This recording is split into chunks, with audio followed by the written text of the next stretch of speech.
Hello नमस्कार. तर चला आता आपण बाजार जैसे चिली फ्लेक्स बनवूया. तर आपण पिझ्झा, समोसा, वडापाव किंवा जेवणात हे वापरू शकतो. चला 5 मिनिटात बनवूया चुटकीसरसे. तर आपण काही मिरच्या घेतलेल्या आहेत. तर तुम्ही एकदम लालसर मिरच्या घ्याव्यात. माझ्याकडं म्हणजे ज्या अवेलेबल होत्या त्या घेतलेल्या आहेत मी. तर त्या मिरच्याचे असे डेट काढून घेते. मिरच्या घेण्याआधी मी 1 तास सुकवलेल्या आहेत छान अशा, आणि पूर्ण मिरच्याचे डेट काढून घेतलेले आहे. आणि नंतर पण मी 5 मिनिटं सुकवून घेतलेल्या आहेत. आणि मिरच्यामधील असं बिया आपण जेवढ्या सेपरेट होतील तेवढ्या बाजूला काढून घेऊया.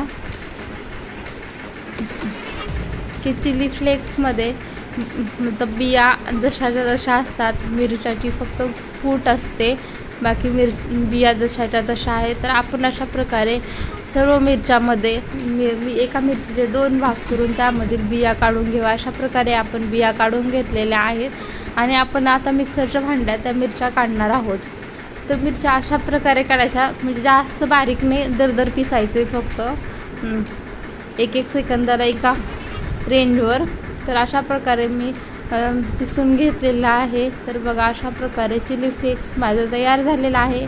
ज्या अवेलेबल मिरच्या होत्या त्यामधून त्याला कुठलेही पैसे देण्याची किंवा मिरच्या विकत घेण्याची गरज नाही. आपल्या घरात ज्या अवेलेबल मिरच्या आहे त्याचा आपण चिली फ्लेक्स बनवू शकतो. तर त्यावरून आता आपण राहिलेल्या बिया आहेत त्या टाकणार आहोत, कारण चिली फ्लेक्समध्ये पूर्ण अख्ख्या बिया आहेत. तर बघा अशा प्रकारे आपण मिक्स करून घेऊया आणि आपले चिली फ्लेक्स रेडी आहे.